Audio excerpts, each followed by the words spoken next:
the Chase Thomas Podcast, for people who have nothing but time to kill. There you go. I like it, man. I'm sorry, Chase. I had to bring the heat there. I like it. Your favorite NBA sophomore, Corban, that you want to the good folks to keep an eye on this year. Who's your favorite NBA sophomore going into this year? Oh, Jabari Smith Jr. Easy. Ooh, why? I think in the second half of the season, he definitely improved. Second half of last season, he improved. Like his first half of the rookie year was pretty bad. I think we can all admit that there's nothing there. But like most rookies aren't super great. I think he just came in as like one of the best shooting big men, all the things we could bring defensively, get switch, like really good shooter. The college line and the NBA 3-point line is a big difference. Like, I don't know. I mean, you shot from one, I'm sure. I've shot. Like it's an adjustment. It's an adjustment. You go from being on the best of, a shorter line to having to take those same type of shots from further on. It's not great. And also, I think he took too many threes to start with. Like you gotten acclimated to it not going so much. But I think he got more comfortable as the year went on. Game winner, good defensive plays, a couple 20-point games here and there. Then he had tremendous summer league. I enjoy, he was too good for summer league, which is what you want to see from those types of players. I think now you're in a position where, hey, he could be an ultimate stretch 5. He could be that, or stretch 4. I mean, depending on how you feel about App and Şengün. But he's going to get the time. Unlike Şengün, he has good defensive versatility and potential, I think, on that end. And offensively, I mean, he can stretch it out. He can shoot. He is a shooter. So I really look for him to be more comfortable, another year in the books. Again, after what he had summer league, after what he had in the second half of the season, confidence-wise, that helping as well. And him really having a really big second year for the Houston Rockets. Interesting. I wouldn't have had this for you. Jabari Smith Jr., I think it's going to be interesting to see how he blends, because a lot of these guys, you don't see this very often where a team draft super high. Jabari Smith Jr. obviously in play for the #1 overall pick in last year's draft. Watched him a lot at Auburn. A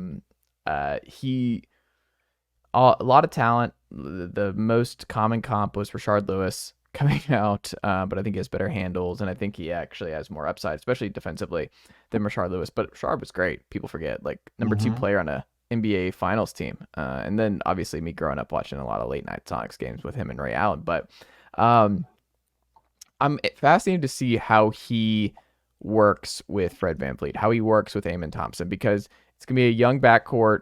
Kevin Porter Jr.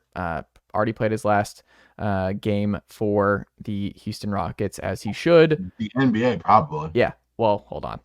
There are some players on certain rosters right now that lead me to believe that that's probably not going to be the case, even if it should be the case. I mean, but here's the thing, and I will say that I agree with you, but I think all those teams affect their incumbent team.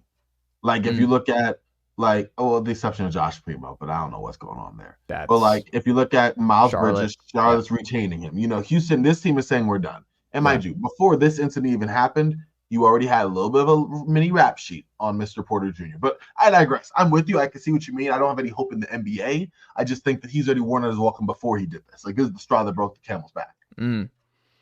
I just wonder how much his development hindered by how good this team is. I mean, the best case for him being the most interesting sophomore is Ime Udoka, right? What can he get out of him? That kind of jump from Steven Silas to Ime Udoka. What does that mean? What kind of jump does that mean? I think he's also going to get the opportunities, right? You look at the big depth here. You mentioned Şengün. You got Jock Landale, but he's not going to be a heavy minutes guy. You have Tari Eason. He'll be in the rotation. Jeff Green, I think, will be in the rotation. I also think that's a sneaky great vet to add for Jabari Smith. Jeff Green obviously just won a championship with Denver. He came home and buzzed his hair. So shout out to Jeff Green for fighting the good fight there for as long as he could. But I think that will be something sneaky to watch, because when you think around the league, guys who would really who would have been perfect to pair Jabari Smith with which vets, I think Jeff Green's right up there as an all-time great vet opportunity for him. Yeah, I think you're right. He's someone who will teach him kind of how things go. Again, this is the kind of vet I think other teams should have. This is the kind of vet I would look at in general. He's somebody who isn't going to he's someone that Portland could use. Yeah. He isn't going to challenge you for your starting spot, but he can start, he can play. He's not totally cooked. He can still produce on the floor, but it's really the value he provides behind the scenes. How to prep as an NBA player, how to get your body right, how to get your mind right, different things on the floor to see from his years of experience. And I agree with you. Jeff Green, I think, is a perfect guy. 4, 5. I think Jeff Green came to the NBA more like a 3, but the point being like a forward type player. Jabari's always been a better shooter, but Jeff Green definitely can put the ball on the floor better. Both defensively are pretty solid. Like, I think he definitely can, give some tips and tricks behind the scenes in addition with Coach Ime Udoka and, of course, the improving talent that he has. So, yeah, Houston's a weird